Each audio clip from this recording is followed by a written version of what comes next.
Peut-on enfermer des enfants en centre de rétention administrative? La réponse est oui, mais sous certaines conditions. D'abord, le droit de l'Union européenne et le droit français n'interdisent pas le placement des enfants en centre de rétention administrative. Ces centres sont des lieux fermés qui retiennent les étrangers en situation irrégulière en attendant leur éloignement.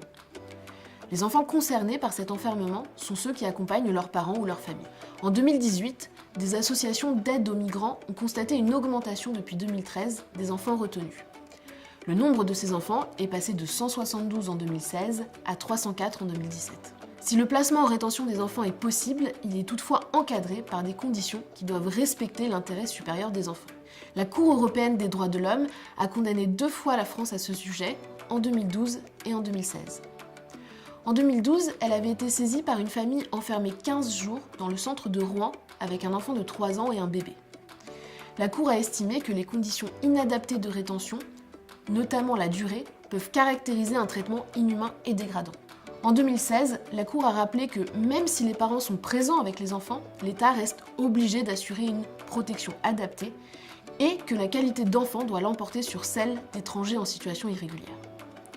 La loi française a été modifiée en 2016 pour se conformer à ces obligations en obligeant les centres de rétention, pour être habilités à recevoir des familles, à comprendre des lieux d'hébergement séparés, spécialement adaptés, comportant une pièce de détente et dotés notamment de matériel de puériculture. Il existe aujourd'hui 11 centres habilités sur une trentaine. Pourtant, l'enfermement des enfants reste une question sensible. Le défenseur des droits a souligné en février 2018 que la détention même de courte durée laisse les enfants anxieux, déprimés et avec des difficultés de sommeil.